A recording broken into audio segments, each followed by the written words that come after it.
So రీసెంట్‌గా జరిగిన 'OG' ఈవెంట్‌లో పవన్ కళ్యాణ్ స్పీచ్ అయితే అదిరిపోయిందని చెప్పొచ్చు. అసలు ఇంతకీ ఆయన ఏం చెప్పారు? ఆయన ఎలాంటి హైప్ పెంచారనేది పూర్తిగా ఈ వీడియోలో మాట్లాడుకుందాం. సో రీసెంట్‌గా 'ఓజీ' ఈవెంట్ హైదరాబాద్‌లోని ఎల్బీ నగర్‌లో జరిగిందనమాట. సో ఆ ఈవెంట్‌కి ఆయన ఆ సినిమాకి సంబంధించిన థీమ్ ఏదైతే ఉంటదో సో అవుట్‌ఫిట్ వేసుకొచ్చారు. అంటే black and black shirt with black boot cut jeans, ఒక బ్లాక్ ప్యాంట్ ఏసుకొచ్చారనమాట ఆ మూవీకి. అంటే ఆ ఈవెంట్‌కి వేసుకొచ్చారు. సో ఏంటంటే అది చూసినప్పుడు చాలామంది అభిమానులు ఎవరైతే ఉంటారో సో వాళ్ళకి ఆయన్ని చూడగానే వారు ఉర్రూతలూగిపోయారనమాట. ఆయన కత్తి పట్టుకొని రావడం, ఆ జాపనీస్ స్వార్డ్ పట్టుకొని రావడం అనేది చాలా మందిని ఉర్రూతలూగించింది. సో వాళ్ళేంటంటే వాళ్ళ చూపు తిప్పుకోలేకపోయారు ఆ సినారియో చూసిన తర్వాత. కానీ నిజంగా ఆయన స్పీచ్ ఏంటంటే, ఆయన ఇచ్చిన స్పీచ్ నిజంగా చెప్పుకోదగిన స్పీచ్ అనమాట. ఆయన చాలా గొప్ప స్పీచ్ ఇచ్చారు నిజం చెప్పాలంటే. అంటే హైప్‌ని పెంచడం ఇదంతా పక్కన పెడితే, సో ఎవరెవరికైతే గౌరవం ఇవ్వాలో, ఎవరెవరినైతే గుర్తించాలో సో వాళ్ళందరినీ గుర్తించారాయన. సో ఆయనేం చెప్పారు, ఈ సినిమాలో పవన్ కళ్యాణ్ కాదు స్టార్, ఇద్దరు స్టార్స్. ఒకటి 'సుజిత్' ఇంకోటి 'తమన్' అని చెప్పారు. సో అది నిజంగా పర్సనల్‌గా నాకైతే చాలా బాగా నచ్చింది. ఎందుకంటే మనం గతంలో కూడా ఎప్పటినుంచో చూసుకుంటే తెర మీద కనిపించే వాళ్ళే తోపని మనం ఫిక్స్ అవుతూ ఉంటాం.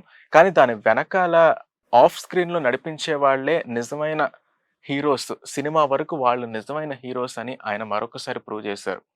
ఆయన సినిమాటోగ్రాఫర్ 'రవిచంద్రన్' ఆయన్ని కూడా ఆయన గురించి కూడా మాట్లాడారు. At the same time 'Sujeeth' direction team మొత్తాన్ని ఆయన అప్రిషియేట్ చేశారు. అంటే ఆయన జనరల్‌గా ఇలా టెక్నీషియన్‌ని ఇంతలా పొగడటం అనేది బహుశా ఇది మొదటిసారి అనుకోవచ్చు. ఎందుకంటే ఆయనేం జెప్పారంటే, 'సుజీత్' లాంటి డైరెక్షన్ అంటే 'సుజీత్‌కున్న టీమ్ నేను డైరెక్షన్ చేసినప్పుడు గనక ఉండుంటే నేను పాలిటిక్స్‌లోకెళ్ళేవాడినే కాదు' అని ఆయన చెప్పారు. అంటే అంతలాగా ఆయనకనిపించిందంటే నిజంగా ఆ టీమ్ చాలా బాగా కష్టపడుంటారు. ఆయన అది దగ్గర నుండి ఆ డెడికేషన్‌ని దగ్గర నుండి చూసారని జెప్పొచ్చు. ఇంకోటేంటంటే ఆయన అందరిని మొత్తం క్యాస్ట్ అండ్ క్రూ మొత్తాన్ని ఆయన పొగడటం జరిగింది. అంటే వాళ్ళు చేసిన ఆ శ్రమ ఏదైతే ఉందో సినిమా మొత్తానికి వాళ్ళు కాంట్రిబ్యూట్ చేసింది ఏదైతే ఉందో అది ఎలాగైనా గుర్తించాలి అని ఆయన గుర్తించారు మొత్తానికి. ఎందుకంటే 'సుజిత్' గురించి కూడా ఆయన చెప్పారు. అంటే 'సుజిత్' ఆయన ఫ్యాన్ బాయ్ మూవ్‌మెంట్స్‌ని ఆయనతో ఎన్నో సార్లు షేర్ చేసుకున్నట్టున్నారు పవన్ కళ్యాణ్‌తో. సో, కాబట్టి 'సుజిత్' గురించి కూడా చాలా గొప్పగా చెప్పారు. ఒక యంగ్ డైరెక్టర్ అని. సో 'సాహో' మూవీ తీసిన తర్వాత సో నాతో 'ఓజీ' చేశారని చాలా గొప్పగా పొగిడారు 'సుజీత్' గురించి కూడా. దాని తర్వాత ఏంటంటే మొత్తం క్రాఫ్ట్ అంటే చాలా హిడెన్ క్రాఫ్ట్స్ కూడా ఉంటాయి 24 క్రాఫ్ట్స్‌లో. సో వాళ్ళని కూడా గుర్తుపెట్టుకొని అంటే వాళ్ళ పేర్లు అయన్నీ చెప్పలేదు గానీ, సో గుర్తుపెట్టుకొని ఈ క్రాఫ్ట్స్ వాళ్ళు పనిచేశారు, ఆ క్రాఫ్ట్స్ వాళ్ళు పనిచేశారు అని ఆయన చెప్పడం జరిగింది. ఆయన ఎప్పుడో 'ఖుషి' మూవీలో సో ఎప్పుడో చేశారు. సో, జాపనీస్ స్వాట్‌తో మన 'ఖుషి' మూవీలో మనం చూసే ఉంటాం. సో, దాని తర్వాత మళ్ళీ 'ఓజీ' మూవీలో అలా కనిపిస్తున్నారనమాట. ఆయనకసల జాపనీస్ కూడా రాలేదు. కాకపోతే 'సుజీత్' పట్టుబట్టి నేర్పించాడు అని ఆయన చెప్పడం జరిగింది. కానీ ఆయన స్పీచ్ ప్రకారం గూడా సినిమా మీద ఎప్పటినుంచో హైప్ అయితే ఉంది. సో, ఆ మూవీ అనౌన్స్ చేసిన దగ్గర నుంచి ఆ 'ఓజీ' అనే పేరే ఒక కల్ట్ క్లాసిక్ పేరని చెప్పొచ్చు. అది ఎప్పటికీ కల్ట్ క్లాసిక్‌గా నిలిచిపోయిద్ది 'ఓజీ' అనే పేరు. సో, మనం ఒక్కళ్ళమే కాదు ఈ 'ఓజీ' అని వాడేది. మొత్తం నేషన్ అంతా ఈ 'ఓజీ' అనే పేరు వాడుతున్నారు. Original gangster. అంటే సినిమా వరకు ఇది 'ఓజస్ గంభీర'. సో, ప్రతి దానికి ఒక కల్ట్ క్లాసిక్ విషయాన్ని మనం రిప్రజెంట్ చేయాలంటే మనం 'ఓజీ' అనే పేరు వాడుతున్నాం ఈ మధ్య కాలంలో. మీరెప్పుడైనా గమనించారో లేదో. 'ఓజీ' అనే పేరు ఎక్కువగా వాడుతున్నారు. అంటే కల్ట్ క్లాసిక్ పేర్లు, కల్ట్ క్లాసిక్ విషయాల్ని గనక మనం ప్రెజెంట్ చేయాలంటే. సో, అంతలాగా 'ఓజీ' అనేది ఇంపాక్ట్ క్రియేట్ చేసింది. ఆ పేరే చాలా వరకు ఇంపాక్ట్ క్రియేట్ చేసింది. తర్వాత వచ్చినవన్నీ విపరీతంగా హైప్ పెంచాయి. నిజంగా పవన్ కళ్యాణ్ లుక్ గాని, ముంబై ఆహ్, వీధుల్లో పవన్ కళ్యాణ్ ఆ ఏకే-47 పట్టుకొని తిరుగుతుంటే అసల హైప్ మామూలుగా లేదు. ఆ రేబాన్ గ్లాసెస్ పెట్టుకొని, ఆ ఏకే-47 పట్టుకొని ఇలా తిరుగుతుంటే అసల హైప్ వేరే ఎక్కడి వరకు తారాస్థాయి వరకు తీసుకెళ్ళిందని చెప్పొచ్చు. అంటే నిజంగా సో, స్టార్ హీరోలు అందరూ ఉంటారు. అంటే మన భారతదేశం మొత్తం చూసుకుంటే స్టార్ హీరోలు చాలా మందే ఉంటారు. కాకపోతే అందులో కొంతమందికే ఆ స్వాగ్ గాని, ఆ క్యారిజ్మా ఉంటది. అందులో కొంతమందికే. సో, అందులో వన్ ఆఫ్ ద టాప్ యాక్టర్స్‌లో పవన్ కళ్యాణ్ కూడా ఒకరు. అంటే ఆయన స్వాగ్ ఆయన ఇలా నడిస్తే చాలు అసలు ఆయన నడుస్తుంటే ఆ స్టైల్ వేరు, ఆ స్వాగ్ వేరు. ఆయన కూర్చున్న, ఆయన లేదా అటు ఇటు చూసినా సరే, ఆ స్వాగ్ చాలా డిఫరెంట్‌గా ఉంటది.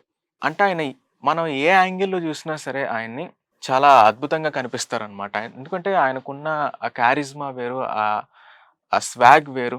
సో, అన్నీ చాలా అద్భుతంగా ఉంటాయి. సో, ఈ సినిమాలో పర్టిక్యులర్‌గా ఆయన 'పంజా' తర్వాత మళ్ళీ గ్యాంగ్‌స్టర్‌గా 'ఓజీలోనే' నటిస్తున్నారు. సో, చూడాలి. హైప్ అయితే ఇప్పటికే విపరీతంగా ఉంది. సో, మరి చూడాలి. సో, మరి ఆ ఈవెంట్‌లో అయితే ట్రైలర్ చూపించారు. ఆయనే కొంచెం పట్టుబట్టి చూపించారనమాట ట్రైలర్. సో, ట్రైలర్ కూడా చాలా అద్భుతంగా ఉంది. మెయిన్‌గా చెప్పుకోవాల్సిందేంటంటే విలన్ ఇమ్రాన్ హస్మి అసలాయన నిజం చెప్పాలంటే ఇప్పటిదాకా ఆయన కిస్సింగ్ స్టార్‌గా, ఒక రొమాంటిక్ హీరోగానే అందరికీ తెలుసు. అంటే ఆయన హిందీ సినిమాల్లో యాక్ట్ చేసినా సరే, తెలుగు సినిమాలు చేయకపోయినా సరే, మన మన చాలా మందికి ఆయన గురించి తెలుసు. 'షారుఖ్ ఖాన్' తర్వాత ఆ రేంజ్ రొమాంటిక్ హీరోగా ఆయనకే పెద్ద పేరుంది చాలా వరకు. సో, అలాంటి ఆయన్ని ఇప్పుడు విలన్‌గా చూపించారు 'సుజీత్' అసలు నిజంగా. అసలు రేపు థియేటర్ స్క్రీన్ మీద ఎలా ఉంటదో చూడాలి. అసలు ఆయన యాక్టింగ్ గాని అదంతా. ఆయన నార్మల్‌గా మనం అసలు కిస్సింగ్ స్టార్ గాని అందరికీ తెలుసు. 'ఇమ్రాన్ హస్మి' అంటే కిస్సింగ్ స్టార్ అనే అందరికీ తెలుసు. మరి ఈసారి ఆయన విలన్‌గా కనిపిస్తున్నారు. ఆయన లుక్ కూడా మీరు గ్లింప్స్‌లో చూస్తుంటే ఆయన లుక్ కూడా చాలా అద్భుతంగా ఉందసల. అసలు నిజంగా ఒక పర్ఫెక్ట్ గ్యాంగ్‌స్టర్ ఫిల్మ్ అవ్వచ్చు ఈ సినిమా గనక రిలీజ్ అయితే. అది మాత్రం కన్ఫర్మ్‌గా తెలుస్తుంది. సో, 25న థియేటర్స్ అయితే ఖచ్చితంగా ఆ సందడి ఉంటది ఆ థియేటర్స్‌లో. ఇప్పటికే ఫ్యాన్స్ అందరూ పూనకాలతో ఊగిపోతున్నారు. మరి 25థ్ రోజు ఏ రేంజ్‌లో ఉంటదనేది మనం ఖచ్చితంగా ఊహించాలి. ఫ్యాన్సే అని చెప్పడం కాదు. నిజంగా చాలా మంది కూడా ఈ సినిమా కోసం వెయిట్ చేస్తున్నారు. సో, సెప్టెంబర్ 25న ఖచ్చితంగా సందడైతే మొదలైద్ది థియేటర్స్‌లో.